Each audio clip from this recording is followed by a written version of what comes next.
हरियाणा में नगर निकाय चुनाव की सरगर्मियां काफी तेज हो चुकी है और 2 मार्च को हरियाणा में मतदान होने वाला है। नगर निकाय चुनाव के जो मतदान होंगे उसके लिए, और ऐसे में अब आने वाले वक्त में सवाल यह खड़ा हो रहा है कि चौटाला परिवार जो कि इस नगर निकाय के चुनाव में शांत नजर आया, क्या समुद्र में आने से, यहाँ पर तूफान आने से पहले की ये शांति दिखाई देती है? क्या चौटाला परिवार हरियाणा की सियासत में कोई बड़ा फैसला करने जा रहा है?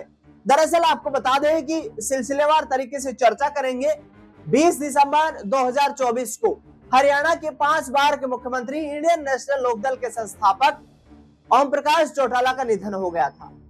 ओम प्रकाश चौटाला के निधन के बाद पूरा परिवार एकजुट नजर आया, चाहे उसमें अजय सिंह चौटाला के परिवार की बात करें जिसमें दुष्यंत चौटाला, दिग्विजय चौटाला, नैना चौटाला शामिल हैं, या फिर रणजीत सिंह चौटाला और उनके तमाम परिवार के सदस्य।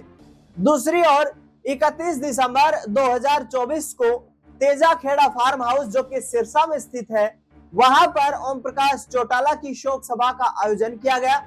उस शोक सभा के आयोजन में पहले से चूंकि ओम प्रकाश चौटाला अभय सिंह चौटाला को अपना राजनीतिक वारिस घोषित कर चुके थे, तो ऐसे में रस्म पगड़ी उनके सर पर पहनाई गई और यह ऐलान कर दिया गया कि अब इंडियन नेशनल की कमान जो है वो अभय सिंह चौटाला के हाथ में रहेगी।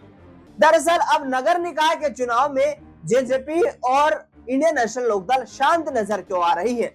दरअसल इस चुनाव में ना तो अभय सिंह चौटाला ने प्रचार किया, ना अजय सिंह चौटाला ने प्रचार किया, ना दुष्यंत चौटाला ने प्रचार किया, ना नैना चौटाला ने प्रचार किया। ये 4 ऐसे बड़े चेहरे हैं। हालांकि जिस तरीके से रानिया विधानसभा सीट से विधायक अभय सिंह चौटाला के बेटे अर्जुन चौटाला ने सिरसा नगर परिषद के चेयरमैन के प्रचार में अपनी भूमिका निभाई और उनके साथ मौजूदगी भी दर्ज करवाई, लेकिन परिवार के अन्य सदस्य रणजीत सिंह चौटाला समेत नदारद नजर आ रहे हैं।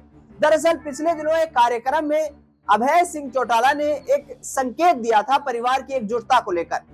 अभय सिंह चौटाला ने कहा था कि परिवार के सदस्य यानी कि बड़ा कुनबा जिसमें अजय सिंह चौटाला, उनके बेटे शामिल हैं, यदि वो इंडियन नेशनल लोकदल में शामिल होना चाहते हैं तो हम उनका दिल खोलकर स्वागत करते हैं, क्योंकि चौटाला परिवार में ओम प्रकाश चौटाला की भी अंतिम इच्छा यही थी कि मेरा परिवार एकजुट होकर के राजनीतिक रूप से हरियाणा में आगे बढ़े। ऐसे में अब देखना दिलचस्प होगा कि राजनीतिक विश्लेषक जिस तरीके के आकलन कर रहे हैं उनके आधार पर चौटाला परिवार में शांति का माहौल देखने को मिल रहा है।